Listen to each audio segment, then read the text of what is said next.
우리 13주째 우리 봄학기 강의 오신 거 환영합니다. 오늘 우리 강의 일정은 11시까지는 제가 성경신학 마무리 강의하도록 하겠습니다. 11시부터 12시 우리 유석은 교수님 한국신학 강의를 하시겠습니다. 그리고 점심 후에 1시 반부터 3시까지 박호용 교수님의 요한복음 강의가 있고 3시부터 4시 10분까지 김인자 교수님의 태필린 강의, 그리고 4시 15분부터 5시 15분까지 이종훈 교수님의 무궁신학에 대한 강의로 오늘 일정을 이렇게 소화하겠습니다. 자, 우리 지난 시간에 이어서 오늘은 우리 이 성경신학을 보충하는 강의를 하도록 하겠습니다. 오늘 공부는 우리 보수 개혁신학에서는 그렇게 많이 강의가 되지 않는 내용이지만 진보적인 학교나 자유주의 신학 이런 데서는 강의를 많이 하는 문서설에 대한 내용들을 공부하도록 하겠습니다. 문서설이 꼭 우리 학교에서 강의가 돼야 되느냐 하는 것에 대해서 여러분 알기는 아셔야 합니다. 일단은 자유주의 신학이라든지 또 그동안 성경이 어떤 연구를 거쳤는지를 아셔야 거기에 대한 또 강의 또 이렇게 책자에 보면은 많이 나오니까 여기에 대해서 우리가 알고 그다음 비판하자는 것입니다. 자, 먼저 우리 구약에 있어서 문서설에 대한 뿌리는 우리 장 아스트룩이라는 의사입니다. 이분은 유대인이면서 파리 대학을 나오셨고 몽페리어의 의과대학 교수이신데, 그는 아버지가 루트교 목사님이었는데 이분이 카톨릭으로 전향을 했어요. 그래서 그분의 그 성향을 우리가 알게 됩니다. 이 개혁 신앙을 버리고 이렇게 캐톨릭으로 다시 돌아간 그런 이제 것으로 이거를 카운터 리포머, 이 반동 개혁가라고 그렇게 얘기합니다. 우리 교회 개혁가를 리포메이션, 리포머 그렇게 얘기하잖아요. 그런데 1545년에 캐톨릭에서 이 개혁 운동을 이렇게 반대하는 카운터 이 레포메이션 이 대회를 가졌습니다. 1545년에. 그래서 이 개혁교에서 얘기했던 모든 것을 캐톨릭에서는 변호하는 이제 이런 것인데, 그 라인에 선 사람이 이게 장 아스트룩입니다. 그래서 하나님의 말씀을 통합적으로 보는 시각에서 분석적으로 보기 시작하고 이제 그렇습니다. 이 장 아스트룩은 자신이 유대인이었기 때문에 어릴 때부터 이제 유대인 히브리어 성경에 익숙해 되죠. 그런데 그가 이제 1753년이에요. 그래서 지금부터 그렇게 오래지지 않습니다.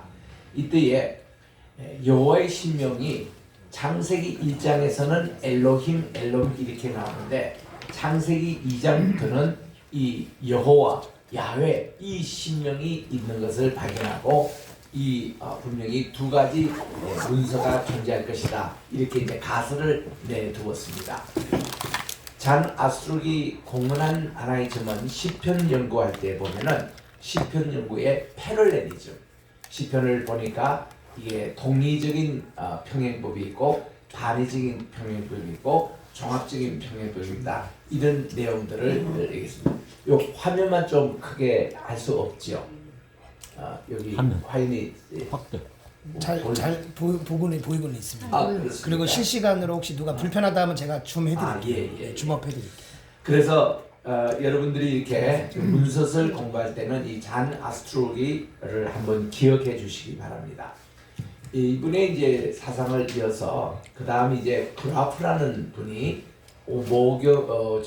특히 5경 창세기의 4가지 문서설을 이제 그가 제안한 적이 있습니다. 그라프입니다. 그라프에 이어서 1878년, 이거는 이미 진화론도 나오고 종의 기원도 나왔던 한참 후입니다.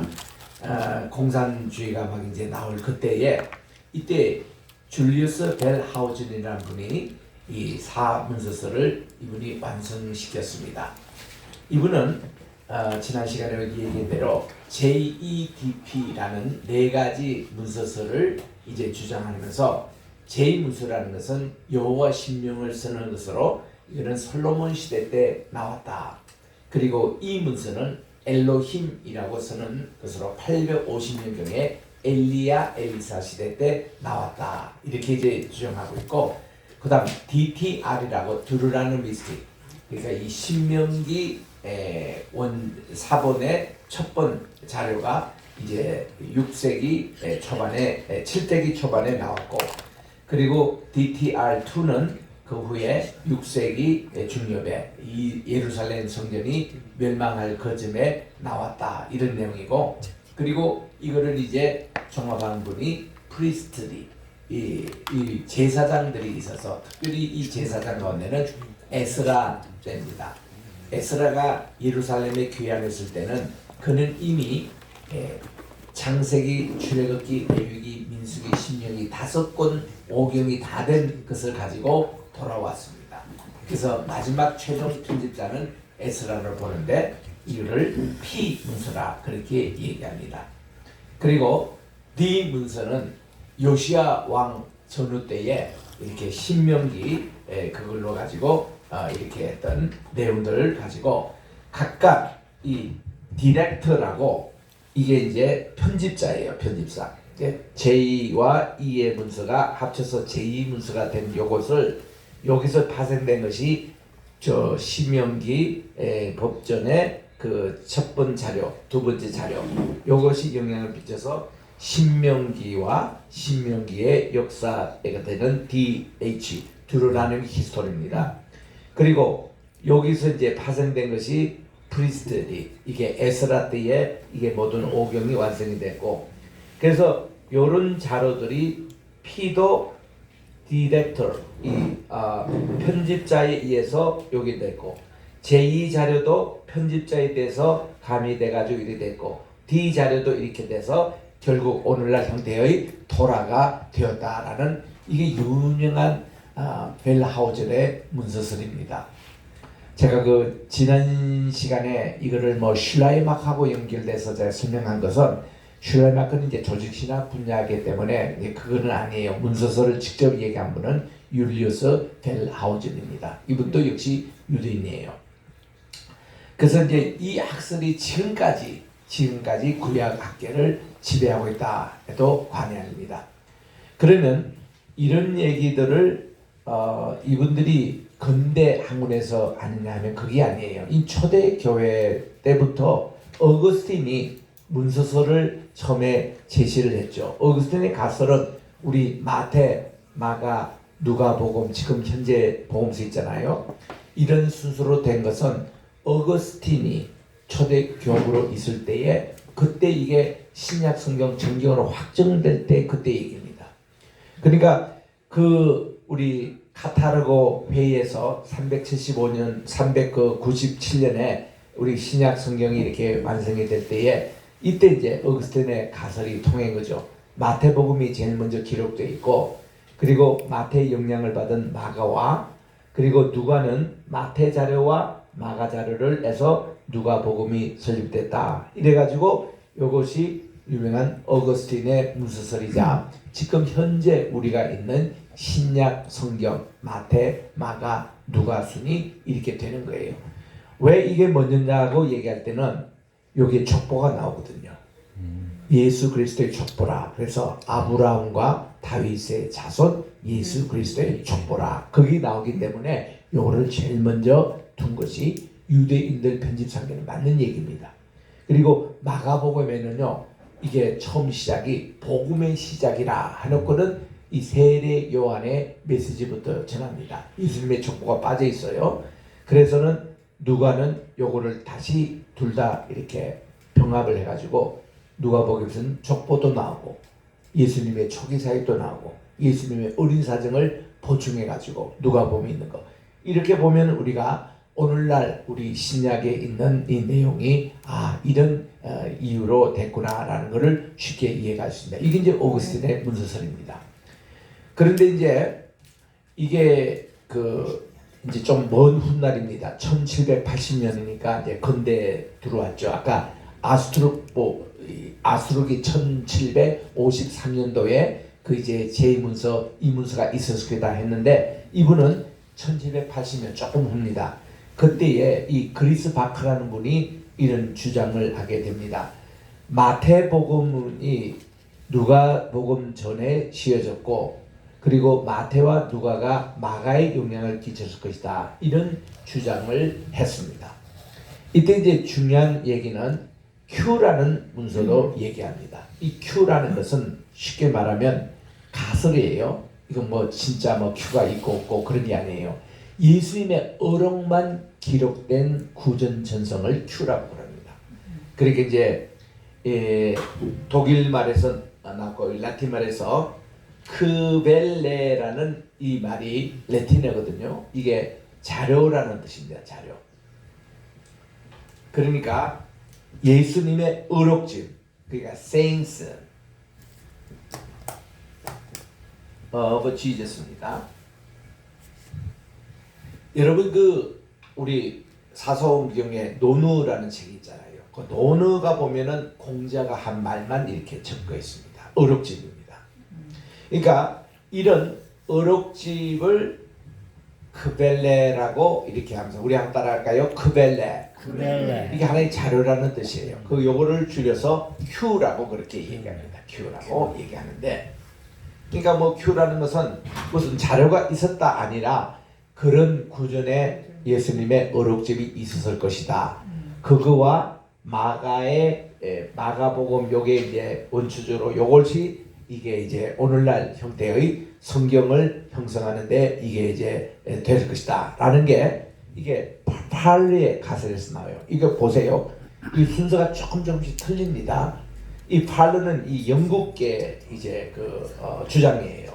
영국계 주장에서 이분은 마가가 우선이고 마가에서 마태가 베꼈고 이 베낀 것을 요게 직접 영향한 게 이제 누가복음이다. 이게 이제 영국 학회에서 주장하는 18세기 초에 주장했던 가설입니다.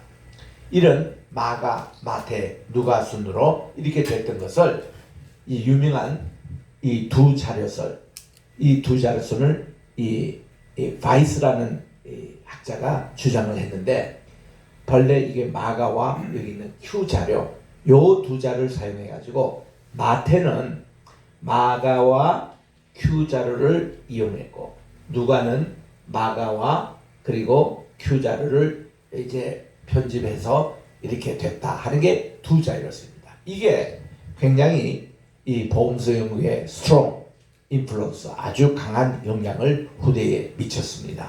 이거를 two source hypothesis, 여기 잘 조심하기 바랍니다. 전부 다 여기는 hypothesis라는 말을 붙여요.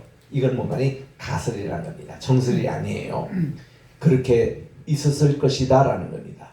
그러니까 뭐 모든 문서서는 전부 다 가설이에요. documentary hypothesis입니다. 이거는 가설입니다. 그러다가 이제 이 B.H. 스트리트라는 이분이 1924년이에요. 여기 20세기에 들어와서 24년에 이제 정리했던 이 네 자료설이 오늘날까지도 이 신약 공관복음 연구소에 이것이 핵심이 되고 있습니다. 요거에 의하면은 마가와 Q 자료가 있어요. 요게 이제 중요 자료고, 요게 또 L 자료가 있답니다. 이거는 누가의 독특한 자료, 누가만이 있는 자료입니다. 또 요 마태만 있는 자료가 있어요. 마태만 있는 자료가 있습니다. 그래서 이 마태복음은 이렇게 마가복음과 마태만 있는 요 자료와 Q 자료와 또 저 첨부해서 4개 자료가 종합해서 나온 것이 마태복음이다. 또 이런 식으로 누가복음은 마가복음과 이 L 누가의 특수 자료와 또 보충 자료가 합쳐서 이게 누가복음이 형성이 됐다. 이런 이제 얘기들을 하는 것이 공관복음서의 네 자료설에 해당합니다.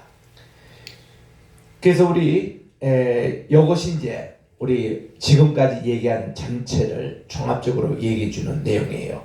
마태와 누가는 주로 마가복음서를 이용하면서 마태와 누가의 특수 자료를 추가하겠다. 이런 내용으로 보세요. 얼마나 또 학자들이 연구 많이 했냐면은 이제 마가복음을 쪼개 보니까 76%의 이런 얘기는 마가복음만 가지고 있는 독특한 자료고 18%에 해당되는 것은 마가와 마태가 공유하는 자료고 또 여기에 있는 이런 내용들은 누가와 마가가 공유한 자료가 3% 있고 그리고는 마가의 특수한 그 자료는 3%밖에 없다. 이런 식으로 마가에 있는 자료를 주로 누가가 공유한 것이 41%, 또 마태가 공유한 것은 46%, 그리고 자기들의 독특한 자료가 있고 또 추가 자료가 있다. 이래서 아주 학자들이 절수까지 세우면서 퍼센트까지 세우면서 이렇게 이제 연구들 한 것이 오늘날 이 문서설의 현주소입니다.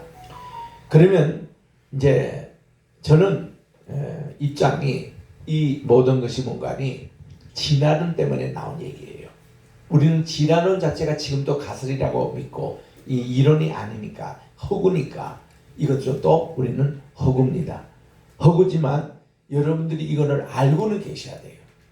왜냐하면 책에도 자꾸 나오고 학회에 가면 자꾸 얘기를 해요. 무슨 자료설 이렇게 하는데 그러나 우리는 참고만 하시라 그겁니다. 우리는 어떤 입장인가 그러면은 이 유대인들의 그 연구하는 이쪽입니다. 우리는 유대 전통, 복음주의, 우리 보수주의는 이런 전통이에요. 카스토라는 우리 따라합시다. 카스토. 정확하게 얘기하면 움베르토 카스토인데 우리 따라할까요? 움베르토 카스토. 이분은 좀 기억할 필요가 있습니다. 아주 이분은 이렇게 문서설이 많은 가운데서도 이분은 줄기차게 유대인으로서 아니다. 성경은 여기 있는 대로 이 문서설을 정식 반박하면서 모세오경은 10세기경 한 사람이 일목요연하게 통일되게 저술했다는 것이다. 이 한 사람이라는 게 500년 전에 모세가 기록한 거. 그거를 후대 한 사람이 일목요연하게 정리한 책이다. 그래서 이 가수도 쪽에는 주제도 선명하고 문체도 같고 그리고 이 모든 사상이 일목요연하게 정리된 이거를 유대인들은 고사하고 있습니다. 이 내용을 그대로 있는 분이 우리가 보수신학에서는 에드워드 영 하면은 다 알아요. 총신대, 장신대, 백서 하여튼 보수신학에서는 에드워드 영 하면은 구약신학의 대표주입니다. 이분이 이 카스토의 이론을 그대로 받아들여 가지고 이분은 웨스트민스터 신학교의 주경 교수를 하면서 문서설을 반대하고 성경의 통일성을 주장하는 분입니다. 그래서 우리는 이런 쪽입니다. 해서 제가 이제 좀 보충해서 더 설명하는 내용은 이런 요즘 이제 현재 경향에 이런 분석적이고 성경을 쪼개는 문서설 이런 것에 하나의 찬물을 끼얹은 사건이 1968년도에 있었습니다.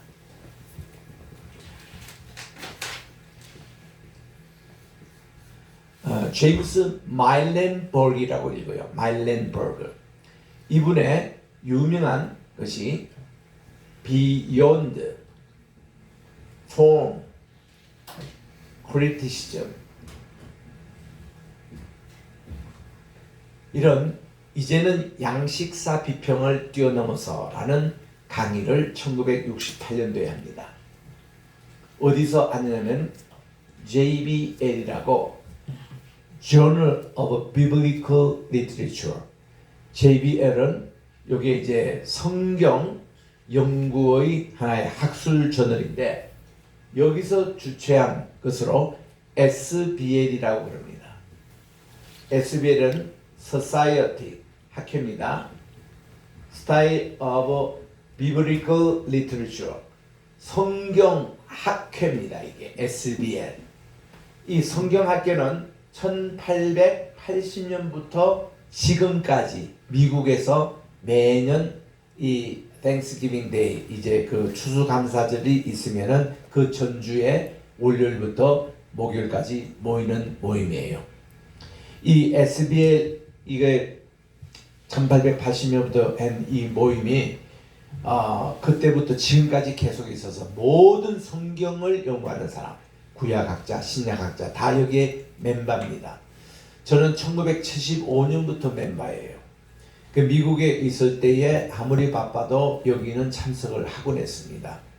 제가 가르쳤던 뉴브런스윅 신학교 교수님들과도 같이 참여했고, 제가 처음에 갔을 때는 이 PCUSA 그 신학교인 유니버시티 듀뷰 교수님과 함께 참여했고, 그때는 시카고에서 1983년도인가 할 때 그때 제가 직접 참석했는데, 한국에 있을 때부터도 SBL 이거를 늘 구독했기 때문에 이 JBL 이거를 구독했기 때문에 여기 소식지를 잘 듣습니다.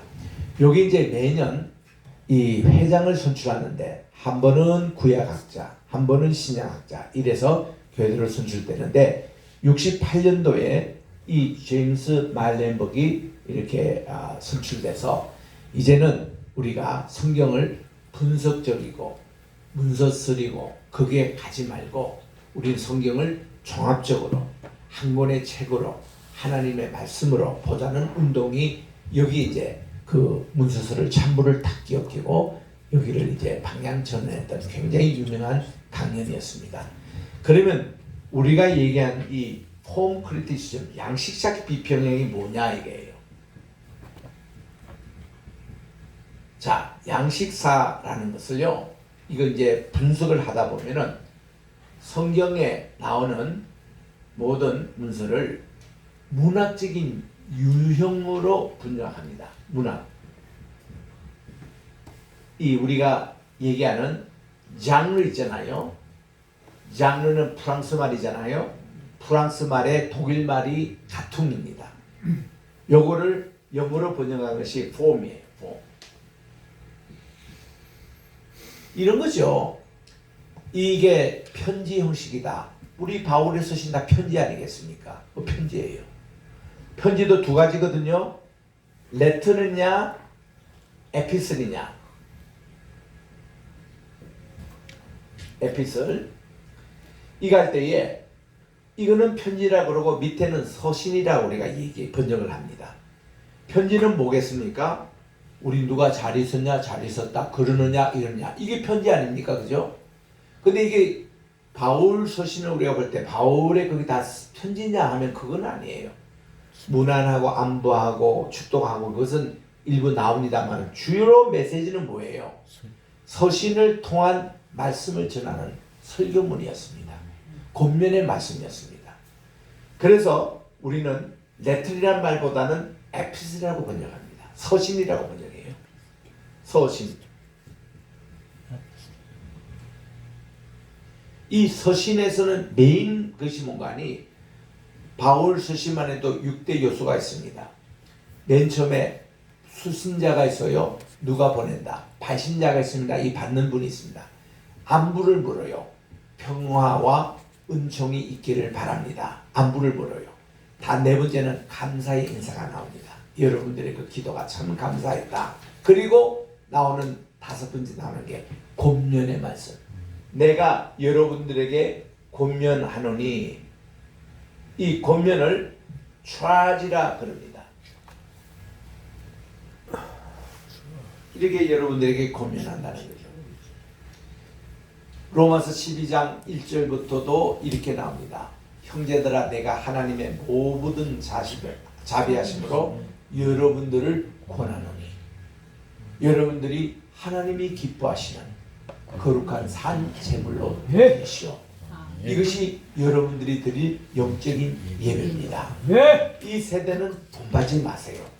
그리고 여러분들은 마음을 새롭게 하세요. 그리고 변화를 받으세요. 그러면 하나님의 그 선하시고 기뻐하시고 온전한 뜻이 무엇인지를 분별할 수 있습니다. 이런 요 권면을 말씀 내용이 이게 주된 내용입니다. 이게 서신이에요. 그러니까 편지 형식으로 하는 설교문이었습니다.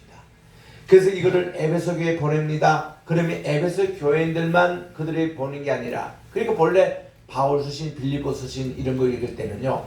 우리 교회도 그래요. 온 교인들이 그 자리에 다 기립하게 만듭니다. 하고서는 목회자가 에베소 서신을 쭉 읽어요. 1장, 2장, 3장, 4장, 5장, 6장까지. 그 자체가 설교예요. 그래서 저는 설교 시간에 우리 꼭 고민을 합니다.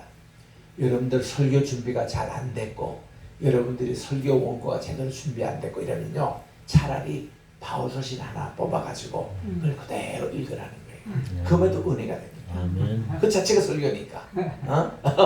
그렇게 그게 차라리 낫다. 그 읽을 때는 어때요? 모든 성도가 기립합니다. 사도가 우리에게 보내준 설교문 지금 읽는 거거든요. 어디 감히 앉아서 이걸 받아요. 다 일어납니다. 그래서 이렇게 사도의 직접 말씀을 듣는 같이 다 그들이 이렇게 읽는 분도 그러고 전하는 분도 그러고 있어요. 로마서도 베베가 다 로마 교회 가가지고 그 바울 서신을 가지고 이분들에게 읽혀줍니다. 읽어줄 때에 그 기니까 그래서 난 몇 장 끊고 그다음 좀 휴식 가지고 좀 끊고 하고 그리고 중요한 부분은 설명도 하고 이것이 이제 설교였어요 그 당시에. 그래서 이게 서신이에요. 그러니까 폼이 뭐냐 이거야. 그 성경에 보면은 이런 서신도 나오고 때로는 소설도 나와요. 룻기서 같은 데 보면은 그건 하나의 뭔가 정말 이 나오미 집안의 얘기가 나와요. 꼭 소설처럼 들려요. 아가서를 읽어보면은 아가서는 그 스토리, 남자와 여인의 그런 애정의 스토리를 가지고 시를 쭉 쓴 겁니다. 이런 거. 또 예언서 전체 보면은 그 전부 다 예언서 자체가 예언이라는 장르예요. 이게 폼이에요. 그리고 또한 뭐 역사 그 서술도 나오죠. 또 이제 보면은 무슨 전기, 다윗의 전기에 같은 스토리가 사무엘에 쭉 나옵니다. 그러니까 이 성경의 모든 장르가 있다는 거죠. 이거를 시편을 연구한 분이 시편을 보니까 헤르만 군켈이라는 분이 이제 시편의 양식작으로 연구했는데 시편을 보니 르멘트 타는 시가 제일 많더라. 그리고 감사시도 있더라. 찬양시도 있더라. 신앙순례시도 있더라. 또 우리 지혜시도 있더라. 복 있는 사람은 악인의 길을 쫓지 않고 그 지혜시거든요.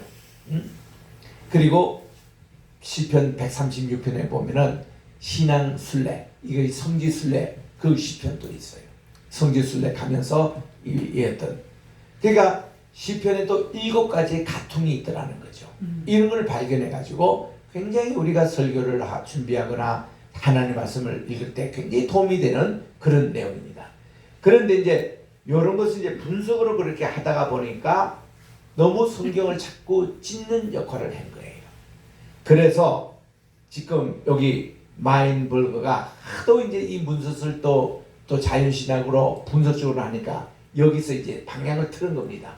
성경을 꼭 이렇게만 보지 말고 우리 성경을 제대로 이렇게 보는데 자 여기서 이분이 제안했던 것이 뭔가니 이제는 우리가 분석에서 언넬레스 있습니다.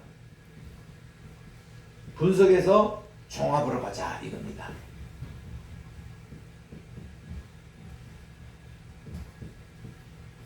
우리가 하나님 말씀을 너무 찢지 말고 무슨 문서 자료다 무슨 자료 이리 찢지 말고 우리는 종합적인 눈으로 성경을 보자는 것입니다. 여기 이제 가장 그것이 구속사입니다. 구속사.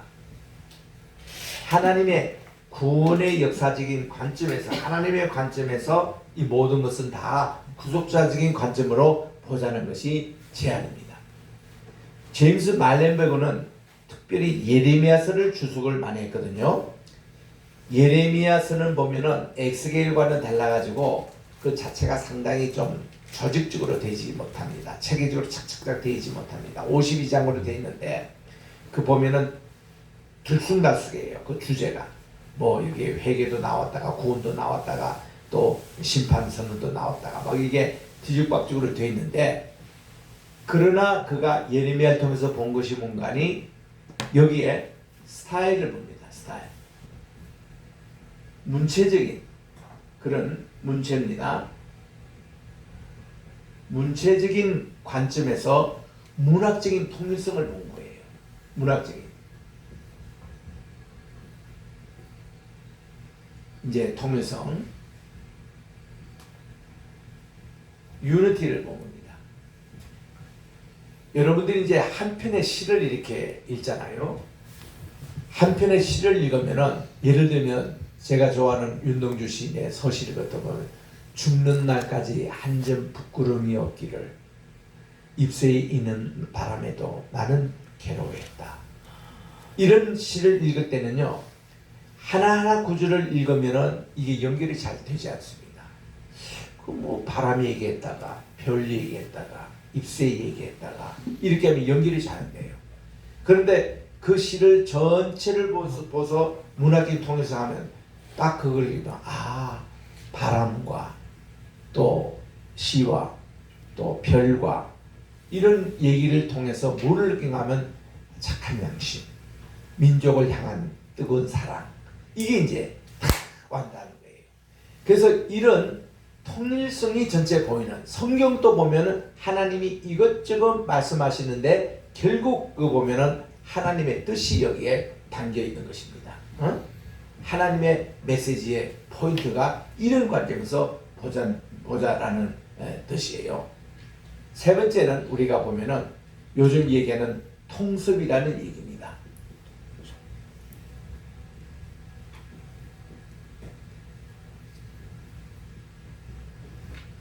통섭이라는 것이 이제 콘실리언스라는 말인데 이게 이제 처음에 나온 게 뭔가니 우리가 이 대학에 가면은 자연과학이 있고 인문과학이 있고 사회과학 크게 세 개로 나눕니다.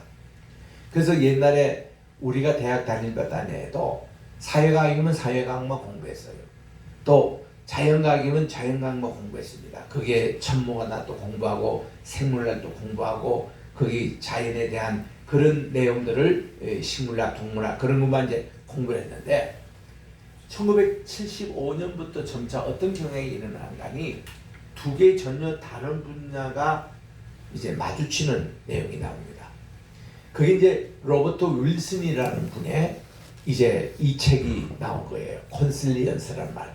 여기서 보면은 부제가 뭔가니 이 모든 지식을 통할하는 Unity of Knowledge라는 부제를 달고 있습니다.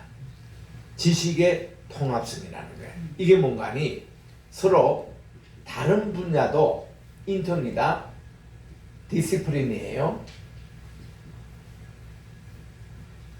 다른 분야라도 통합해서 이제는 봐야 된다. 그런 이제 관점이었습니다. 예를 들면 이런 거예요. 그분이 생물학자였거든요. 윌슨이 생물학자인데 사회학하고 연결해가지고 사회생물학을 만들어냅니다. 그냥 단순히 생물학이 아니라 그 속에서 사회학의 원리를 발견해서 바이오 소시올로지라는 그런 학문을 보는 거예요. 그때부터 이 학자들 사이에 이제 이 연합이 생기기 시작한 것이 신학에 그대로 도입이 된 거예요. 그 1970년 말과 1980년 초에 미국에 가보면은 깜짝 놀랐습니다. 미국에 여기 MDB 지금 학위를 하고 있는데 이 학과가 신학으로 끝나는 게 아니라 이분이 저녁에는 어디 갔냐면 법대 가서 공부해요. 그래가지고 이분은 뭔가니 낮에는 MDB 과정을 하고 저녁에는 MD 과정, 이게 법대 법학에서 이분은 지금 뭘 하냐면은 MDB와 또 법학 그거를 이렇게 동시에 전공하는 그런 이제 식으로 하더라고요. 그래서 그것까지는 이해가 됐는데 내가 이제 미국에 처음에 갔을 때에 1980년대 초입니다. MDB 과정인데 이분도 경영학을 해서 MBA를 하더라고요. 그래서 왜 그게 연관이 했더니 목회를 해보니까 목회가 주로 인사관리, 재정관리, 조직관리 이거야. 그래서 이 사회 기업에서 하는 그 마케팅 전략까지 우리 전도 방법까지 다 이것이 그대로 연관이 돼가지고 신학이 이 MDB 공부할 때 이게 다 서로가 도움이 된다는 거예요. 여기서 못한 것을 여기서 보충해주고 이쪽에서 못한 것을 여기서 보충해주고 그렇게 하더라고요. 그리고 또 놀란 게 우리 신학교 이 하버드 대학의 신학부에 보니까 여기 또 의사도 와서 공부하더라고요. MDB를. 그 의사 선생님은 왜 또 MDB를 공부하시냐 이랬더니 자기가 병원에서 상담하고 이러는데 현대 의술로 해결하지 않는 부분이 기도하니까 낫더라 이거야. 그래서 이 의사가 와가지고 MDB를 공부하는 거예요. 둘 다 하는 겁니다. 또 뿐만 아니라 의사 선생님들이 법대에 들어가서 법학을 공부해요. 그래서 변호사가 됩니다. 그래서 우리가 의아해서 아니 의사 선생님은 됐지 왜 이렇게 또 법대를 공부해서 변호사가 됐냐 했더니 워낙 의사 선생님들이 소송을 많이 당해가지고 이거 변호사 비용이 너무 들어서 차라리 내가 공부해가지고 내가 그냥 변호사도 한다 이렇게 돼서 이번에 방에 가면은 변호사증도 있고 의사 선생님도 있어. 누가 법적으로 오면 자기가 변호사 돼가지고 법적으로 해결해요. 여러분 이제 충분히 이해되겠죠? 21세기가 모습이 이런 겁니다. 이거 바로 인터디스플리니 이 방법이에요. 이게 다른 분야가 같이 종합해서 하는 이런 방법. 요즘 이 시대에 우리가 살고 있는 겁니다. 그래서 여러분들이 신학을 공부해도 옛날에는 성경 말씀만 가지고 이것만 전하고 이렇게 하면 됐어요. 근데 요즘은 그 얘기 전하면 저는 잘 이해를 못해요. 그 사람들이 이해하기 위해서 뭐 어떻게 해야 됩니까? 4차 방법을 공부해가지고 뭐 메타버스라는 것도 얘기해 줘야 되고 무슨 플랫폼이라는 것도 우리 김민석 선교사가 자주 얘기하잖아요. 플랫폼 하면 우리는 개념이 왔어요. 뭐가 플랫폼인데 나중에 보니까 별거 아니야. 무슨 뭐 대화방이고 뭐 그런 거를 이 플랫폼이라 그러는데 이런 용어를 그냥 쓴다고요. 근데 요즘 청년들은 이런 얘기하면 다 알아들어. 이제는 목회자들이 옛날 고리타분한 그런 얘기만 하지 마시고 이제는 이 성경 시대에도 보면요. 우리가 용어를 안 붙여줄 때 메타버스도 나오고 플랫폼도 다 나와요. 아멘. 그런 걸 표현을 안 한다 뿐이지. 그래서 이제 이런 거를 배워서 이렇게 해야 요즘 젊은 아이들이 얘기도 알아듣고 걔들이 머리도 반짝반짝 이렇게 뜨고 그렇게 보는 거예요.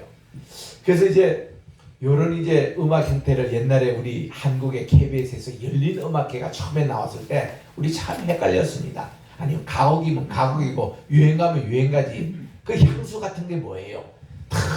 테너가 그냥 이렇게 하고 그다음 가수가 이제 이렇게 하면서 기타 치면서 같이 듀엣을 하는데 너무너무 좋거든. 그 향수가 나오고부터 우리 한국에 뭐 이 열린 음악회가 쫙 유행이 된 거예요. 여기는 꼭 그냥 하나의 어떤 무슨 가곡만 하는 게 아니고 또 이렇게 대중가요만 하는 거 그걸 같이 컨비네이션해서 하는데 그 열린 음악회가 너무 그게 좋으니까 교회에서도 그거를 열린 예배라고 해서 열린 예배는 뭔가니 전통 예배 그 찬송도 부르고 현대 CCM도 부르고 이거를 열린 예배라 그랬어요. 이거를 이제 어서 오십시오. 이렇게 이제 대응을 참 하는 것이 요즘 경향으로 돼 있는 거예요. 그래서 이 제임스 말멘버그 이후로 성경의 분야가 이렇게 확실히 달라졌습니다. 그래서 이 통전적인 이런 방법을 한 것이 우리 에베소서 2장 10절에 나와요. 우리 예수님은 만물을 이렇게 통섭하는 통일한다. 예수님이 그렇잖아요. 예수님은 3차원 4차원 세계 이거를 넘으셨어서 우리 지금 영적인 세계를 이미 성경은요 4차원 세계 얘기를 다 해왔었습니다. 해왔는 것을 우리가 못 깨달았죠. 그걸 발견을 못했죠. 이런 걸로 요즘 성경을 다시 읽기 시작합니다.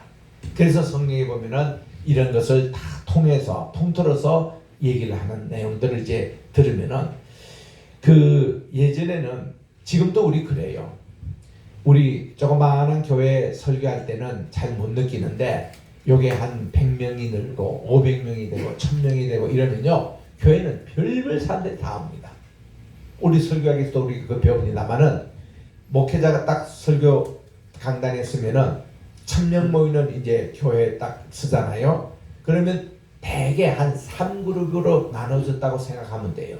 아주 예수를 잘 믿고 보수 전통했던 그 성도님들 중심으로는 이분들은 말씀 중심의 메시지를 기다리는 거예요. 또 한편에서는 예수를 잘 믿지도 않고 또 과학 세계에 너무 빠져 있고 인터넷 실천하다가 이제 지금 여기 앉아 있는 분들이 있어요. 이분들은 보수적인 이런 설교를 하면은 한마디도 못 알아들어요. 이분들은 예와 몇 마디 통해서 자기에게 듣기는 얘기 이런 거를 듣기를 원하는데 이분들을 위한 또 메시지가 있어야 됩니다.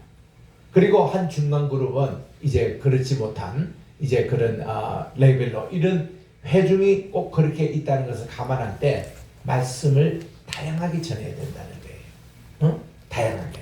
어떤 데는 한 주는 여기 중심으로, 한 주는 여기 중심으로, 또 한 주는 여기 중심으로 한다든가.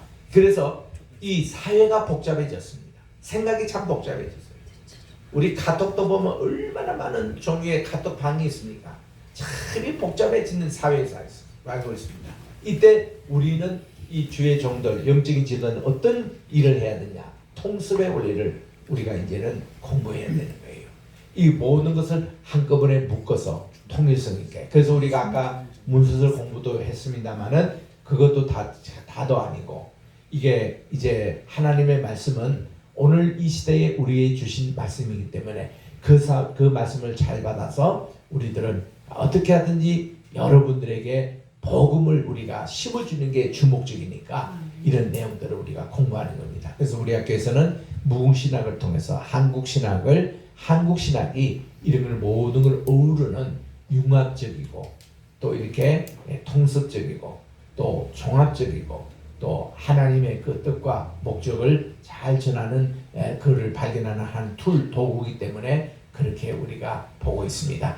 자, 오늘 제 강의는 이것으로 마치면서 여러분들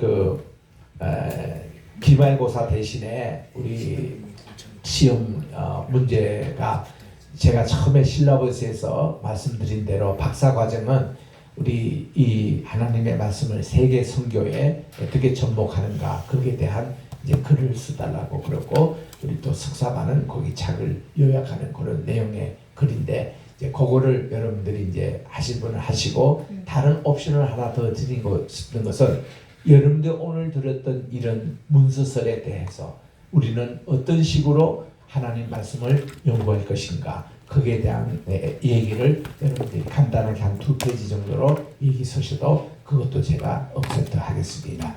그래서 여러분들 한 학기 동안 숙제 많이 하시고 또 이렇게 과제 잘 내신 분들 또 학점 좋은 학점 또 드리도록 하겠습니다. 기도하며 마치겠습니다.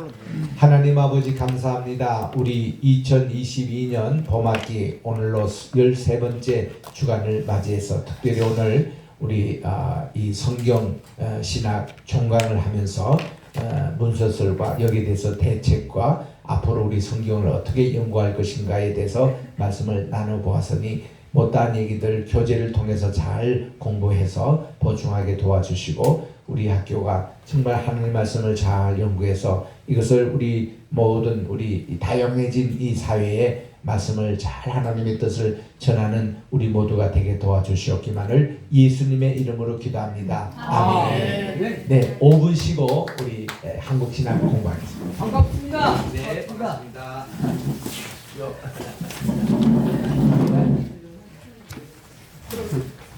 우리가 실시간으로 다 하기 때문에 말을 사담을 조심해. 누구 험담하시면 다 들어가는 거야. 지금도 들어가는 거야?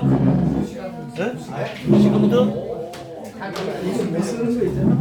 아니 근데 저기 목사님 여기 있잖아요. 일단은 여기 앞에 기아 서비스 앞에 있는데 기아 서비스 제가 차 가져다 드리려고 해요. 연결을 해가지고 이게 작동이 되면 이거 안 해도 되고 그리고 저기 어디 WD나 이런 그 실시간 그렇게 해보니까 어떻습니까? 줌 한번 좀 괜찮을 거예요. 장단점이 있어요? 단점은 서로 되어가지고 단점은 영어를 갖다 좀 늦게 오신대요. 단점은 아주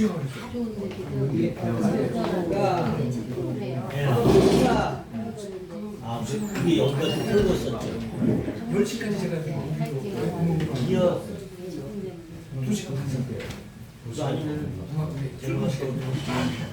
옆에 바로 갔다 오면 돼요. 제가 그걸 물어보고 실시간으로 외부 사람들이 문서설 우연히 하고 이렇게 아니 교수님 실시간은 좋은 점이 뭐냐면요 외부 사람이 지나간 사람이 들려올 수 있는 옆방 맞죠? 실시간 하자는 상황 연결돼 있어요. 녹음이고 뭐 그거 다 들어가 있는 좋은 점은 모르는 사람이 들어온다는 거고 실시간 아니고 아니, 일부 공개이기 아니, 때문에 그래요. 일반인은 안 우리는 그 링크를 걸어놓고 하니까 상관없어요. 상관없으면 상관이 없고 실시간에 좋은 점은 언제 좋은 거예요? 실시간에 좋은 점은 편집을 안 한다는 거예요. 아주 편해요. 편집을 안 수업 시간에 하는 그러니까 자꾸 끼어들죠. 그다음에 두 번째는 지나가는 모든 사람도 띠링하고 실시간에 윤석열 총장님을 보러 다 들어올 수 있어요. 누구나 지나가는 사람. 아 근데 이거를 일부 공개로 하면 알람 안 뜨게 공개를 해놨어요. 했기 때문에 공개로 안 괜찮아요. 하고 그 나머지 비공개라든가 일부 공개하면 보는 사람만 하는 거예요. 그 사람만 들어오는데 줌이라는 거는 어느 학교나 저희 학교에 사용하듯이 학교에서 줌을 사용을 해요. 우리 코로나 시대에 줌은 많이 이해가 됐죠. 근데 줌은 녹화를 하면 그 녹화가 나오고 또 다른 사람이 올려야 되고 막 이런 게 있는데 지금 요새 안 나오잖아요. 실시간에 좋은 점은 모두나 볼 수 있는 지나간 사람. 그리고 또 이게 하여튼 줌이 고차원적이라면 실시간은 편집을 하지 않고 아무나 그냥 할 수 있는 그 차이점이 지나가는 게.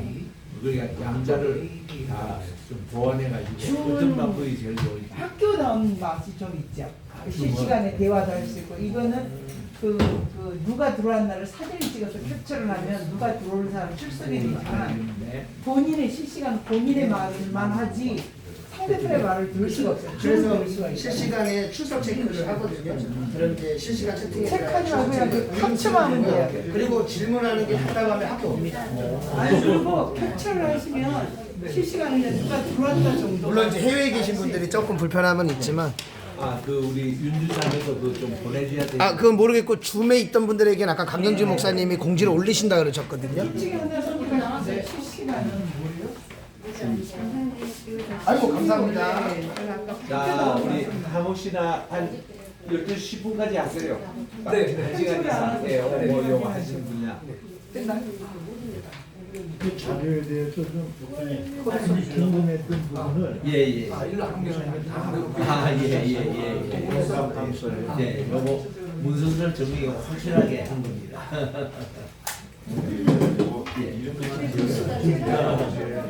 괜찮아요. 그러니까.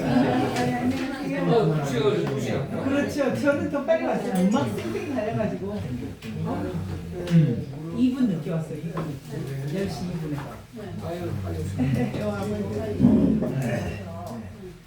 저렇게만 들으면 되겠죠? 높아졌나요? 예. 높아져서 이제는 좀 잘 보일 거예요. 잘 보인다.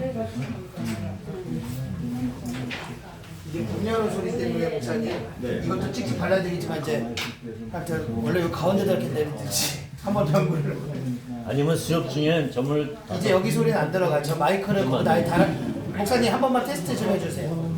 거기 마이크 서서 한 번만 해주세요. 제가 거기다 핀 마이크 해놨거든요. 그냥 마이크 청합니다. 그럼 이제 그 밑에 걸로 들어가는 거예요. 한국인이 생애 후손임을 입증하는 성경적 근거. 네 맞습니다. 감사합니다. 계속 하세요. 목소리가 주고 안 하고 이제 대시 안 하고 실시간으로 그냥 목사님 말씀만 실시간이잖아요. 편집 안 해도 되는 그대로 나가는 거. 실방하시라고.